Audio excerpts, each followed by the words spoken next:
Audio Jungle.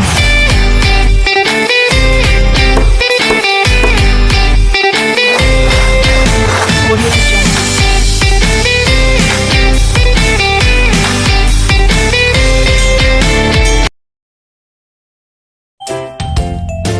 Assalamualaikum warahmatullahi wabarakatuh.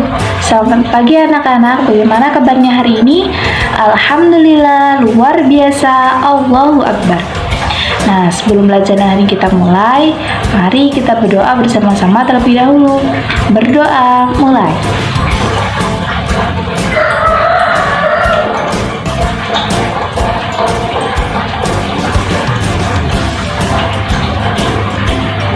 Selesai. Sekarang Ibu mau tanya, siapa yang ingat materi minggu kemarin? Iya betul, materi kemarin adalah cara memelihara kesehatan organ peredaran darah manusia. Nah, karena materi tersebut adalah subtema terakhir dari tema 4, sekarang kita lanjutkan ke tema 5 yaitu ekosistem. Materinya akan disampaikan oleh Ibu Guru Alvina. Halo anak-anak, selamat pagi. Bertemu kembali dengan Ibu Guru Alvina. Nah, sudah semangat kan? Hari ini sudah siap untuk belajar dan menerima pelajaran dari Ibu Guru? Bagus. Anak-anak Ibu Guru harus semangat. Nah, ada yang masih ingat hari ini kita akan membahas tentang apa? Lupa? Aduh, kok lupa? Tadi kan sudah disinggung sedikit ya oleh Bu Risma. Tadi coba diingat-ingat. Bu Risma tadi tuh membahas tentang apa? Tadi sudah disinggung sedikit loh oleh Bu Risma. Ayo diingat-ingat. Yaps, benar sekali. Tadi Bu Risma bilang bahwa kita hari ini akan membahas tentang tema 5 dan subtema 1, yaitu tentang komponen ekosistem. Good. Nah, dalam tema 5 dan subtema 1 ini, kita di muatan bahasa Indonesia kita akan membahas tentang teks non-fiksi. Ada yang tahu teks non-fiksi itu apa? Kalau ada yang tahu silahkan angkat tangan. Belum ada yang tahu ya? Aduh, oke. Karena belum ada yang tahu, langsung saja Ibu jelaskan ya. Jadi teks non-fiksi itu adalah teks fakta yang berupa informasi dari fakta dan kenyataan. Nah, kita bisa mengetahui teks non-fiksi ini jika kita bisa menggali suatu informasi dari teks tersebut. Jadi semua fakta yang dapat kita ketahui itu ada di situ. Seperti 5W1H itu semuanya ada dalam teks non-fiksi. Jadi ketika kita bisa menggali informasi dari teks non-fiksi itu, berarti teks tersebut bisa dikatakan dengan teks non-fiksi. Bisa dimengerti? Bisa, alhamdulillah. Dari pengertian tentang teks non-fiksi yang sudah Ibu jabarkan tadi, Ibu ada satu bacaan tentang teks non-fiksi. Ini dia bacaan teks non-fiksi tersebut. Bisa kalian pahami dulu dan kalian pelajari, lalu kita cari sama-sama tentang teks non-fiksi. Siap? Oke. Jadi Bu Guru beri waktu kalian selama kurang lebih 10 menit ya untuk mempelajari teks bacaan tersebut, untuk membacanya dan memahaminya. Lalu kita akan mencari ide pokoknya, kita korek-korek, kita gali-gali ide pokoknya seperti apa. Oke ya? Oke. Nah, sudah 10 menit nih. Langsung saja kita cari ide pokoknya ya. Jadi cara menentukan ide pokok dari suatu teks non-fiksi ini bagaimana? Cara menentukan ide pokok dari teks non-fiksi itu adalah yang pertama, kita cari tahu dulu arti dari ide pokok itu apa. Ide pokok ini artinya apa sih? Iya, ide pokok adalah gagasan inti dari suatu paragraf, dari suatu kalimat. Jadi kita cari tahu dulu inti dari kalimat ini tuh apa ya? Kita cari tahu dulu. Nah, setelah kita cari tahu, baru kita gali lebih dalam lagi. Jadi ide pokok ini nanti berisi tentang informasi-informasi penting dari suatu fakta, dari suatu kenyataan tersebut. Yang kita cari informasinya tentang apa ya di sini gitu. Terus yang ketiga, kita bisa mencari ide pokok ini setelah kita membaca seluruh teks. Jadi setelah kita membacanya dengan seksama, kita akan tahu, oh ini loh ide pokoknya gitu. Ada cara lain yang bisa kita gunakan untuk menemukan ide pokok dalam suatu paragraf. Yang pertama, itu kita harus membaca dulu. Kita membaca keseluruhan teks bacaan dalam suatu bacaan tersebut. Jadi kita baca dari awal sampai akhir. Setelah kita baca dengan seksama, lalu langkah yang kedua kita catat. Kita catat kata-kata yang sekiranya sulit dan sukar, sehingga kita belum tahu apa sih arti makna ini, maksudnya seperti apa, bagaimana. Nah, kata-kata yang sulit itu kita catat. Lalu nanti kita cari tahu apa sih maksud dari kata-kata ini gitu. Terus yang ketiga, setelah kita catat, kita baca tapi belum menemukan ide pokok, bisa kita gunakan dengan kata bantu, tanda tanya. Kata bantunya ini 5W1H. Bisa kita menggunakan kata bantu tersebut.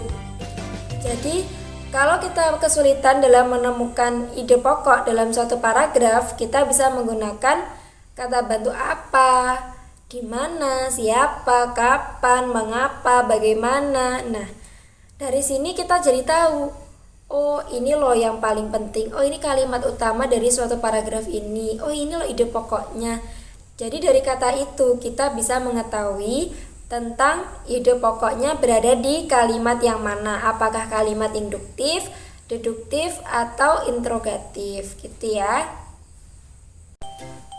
Dari teks bacaan yang sudah Ibu munculkan tadi, yang sudah kita pahami dan juga kita pelajari, ada yang mau mengangkat tangannya untuk menunjukkan hasil dari pencarian menemukan ide pokoknya, apakah sudah ketemu? Belum ada? Ya sudah, kalau belum ada, jadi ide pokok dalam suatu paragraf tersebut adalah tumbuhan itu sebagai produsen. Jadi di paragraf akhir itu dari kata-kata rumput sebagai produsen utama. Itu kata-katanya. Karena apa? Karena yang paling penting di situ. Jadi tumbuhan apa saja itu dia bisa menjadi produsen. Dia bisa menghasilkan makanannya sendiri. Jadi kalau kalimat utamanya di awal paragraf yang tadi itu seperti masih kurang pas gitu, kurang lengkap. Karena penjabarannya lengkap ternyata ada di akhir gitu. Jadi ide pokok itu bukan hanya berada di kalimat yang awal saja. Kalimat utama itu bisa ada di kalimat yang awal, bisa ada berada di kalimat yang akhir. Kalau yang akhir namanya apa? Induktif, benar. Kalau yang awal namanya deduktif. Oke, bagus. Setelah kita menemukan ide pokok dari kalimat dari paragraf tersebut, langkah selanjutnya kita bisa meringkas teks non-fiksi tersebut. Jadi teks info non-fiksi tersebut setelah yang panjang seperti itu bisa kita ringkas. Bisa kita ringkas menjadi rinci. Jadi kita hanya perlu mencari intisari-intisari dari setiap kalimat. Lalu kita ringkas. Nah, seperti itu ya. Oke, kita coba. Cara membuat ringkasan teks non-fiksi. Yang pertama, kita harus membaca dulu. Jadi mau kita meringkas atau kita mau mencari ide pokok dari suatu kalimat, kita tetap membaca keseluruhan isi teks. Setelah kita membaca, baru kita menemukan ide pokoknya. Kita bisa menemukan ide pokoknya dalam teks tersebut apa. Nah, setelah kita menemukan ide pokok dalam suatu paragraf, lalu kita tulis. Ide pokok itu kita tulis sendiri, kita dengan bahasa kita sendiri. Lalu kita kembangkan. Jadi meringkas itu seperti itu. Meringkas itu bukan hanya ngeplek, menjiplak, memplagiasi dari bacaan tersebut, tapi intisari dari bacaan tersebut kita tulis kembali dengan bahasa kita sendiri. Jadi kita kemas dengan gaya kita sendiri. Dikemasnya dengan apa? Dengan pemilihan diksi dan ejaan yang sesuai dengan EYD, ejaan yang disempurnakan. Jadi seperti itu. Jadi kalau meringkas itu tidak boleh sama persis dengan bacaannya, tapi kita harus menginovasi dengan bahasa kita sendiri. Jadi kita mengemasnya dengan bahasa kita sendiri, namun intisarinya tetap sesuai dengan intisari dari bacaan tersebut. Seperti itu. Ibu guru ada satu tugas nih buat kalian semua. Nah, tadi kan kita sudah mempelajari tentang menemukan ide pokok. Terus yang kedua kita sudah mempelajari tentang caranya meringkas. Nah, tugas dari ibu guru itu simpel.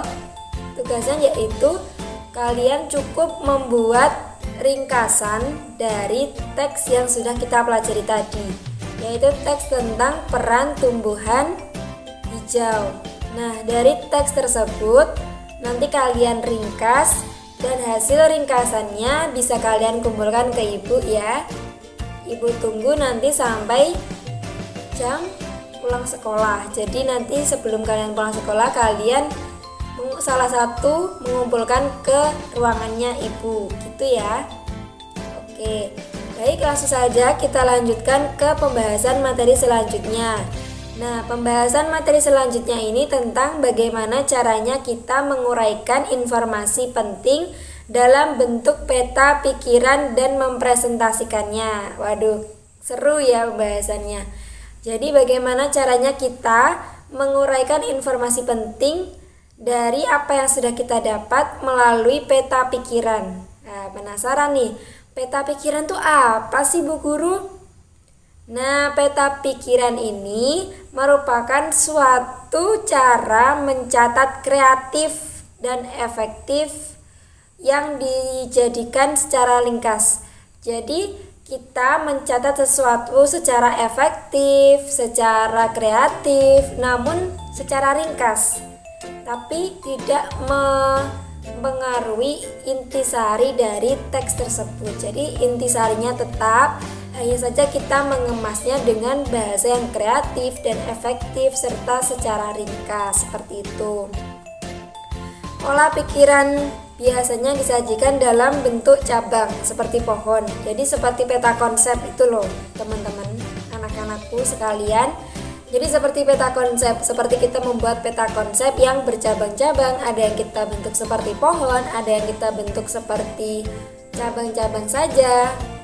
Seperti itu. Jadi kayak seperti intisari-intisarinya saja, hanya saja dikemas dalam tampilan yang menarik, kreatif, tapi efektif juga, seperti itu.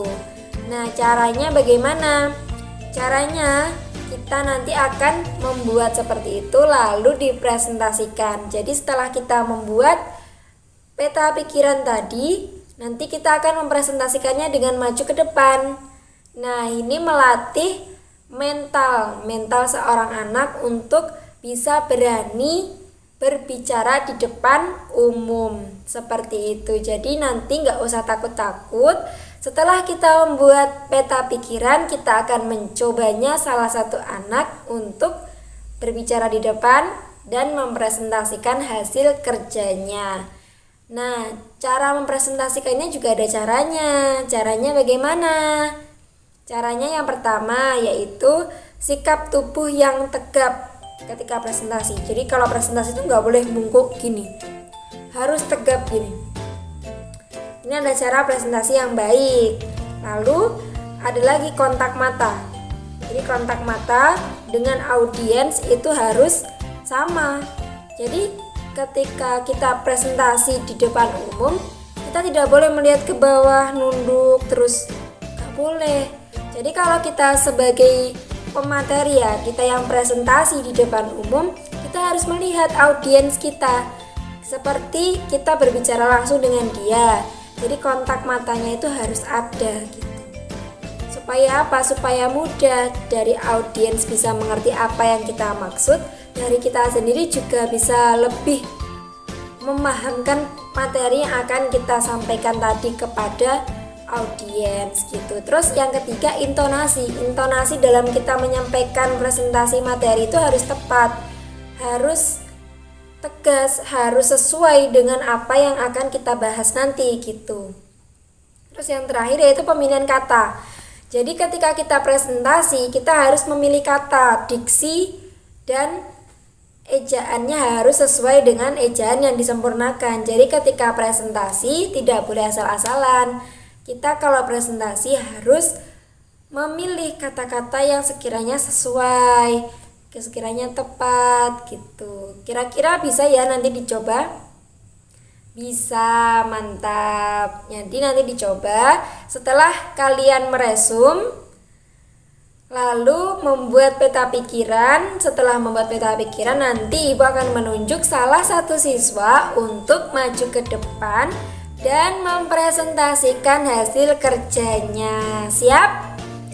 Siap. Oke, karena sepertinya sudah agak mengantuk ya ini. Aduh, ini masih lama loh ini perjalanannya, penyampaian materinya, tapi kok sudah pada ngantuk.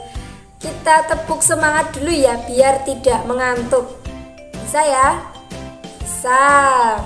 Ya, kita coba, kita testing dulu.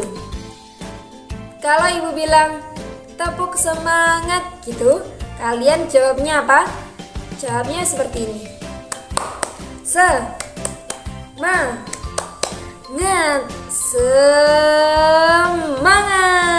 gitu ya.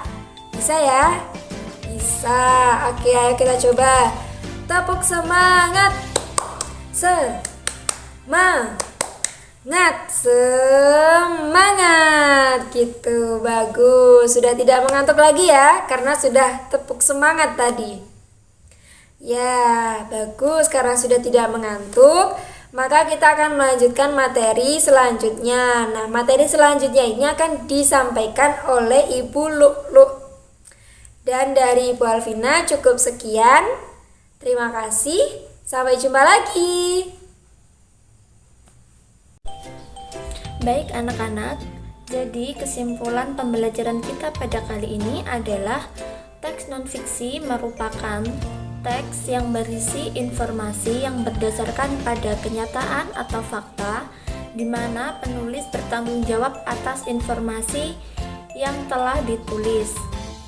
Contoh dari teks non-fiksi sendiri yaitu ada teks biografi, esai, karya ilmiah, karya sastra, dan lain-lain.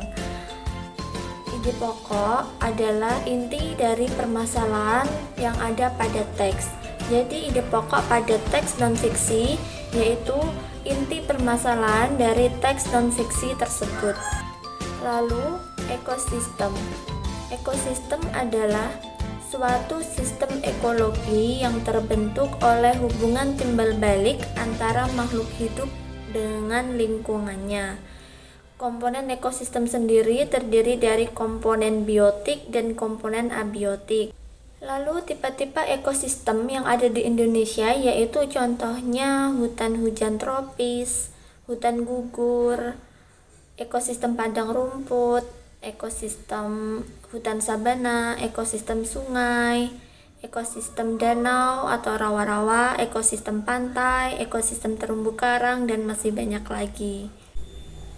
Selanjutnya, Ibu akan bertanya kepada kalian untuk mengetahui sejauh mana kalian memahami materi pada pertemuan kita pada kali ini.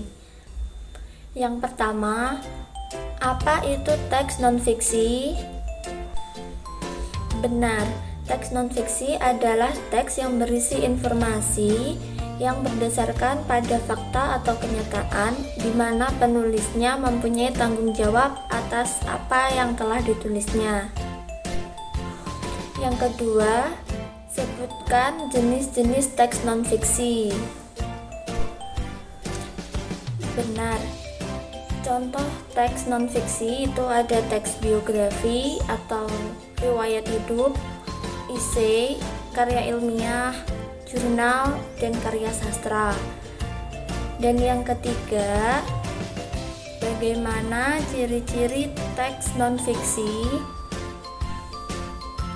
Jadi, ciri-ciri teks non-fiksi itu bersifat faktual atau fakta, lalu ditulis menggunakan bahasa formal, menggunakan metode penulisan denotatif atau menggunakan arti kata yang sebenarnya, lalu membentuk tulisan ilmiah populer, menyajikan temuan baru atau menyempurnakan temuan yang sudah ada. Yang keempat, lalu apakah ekosistem itu?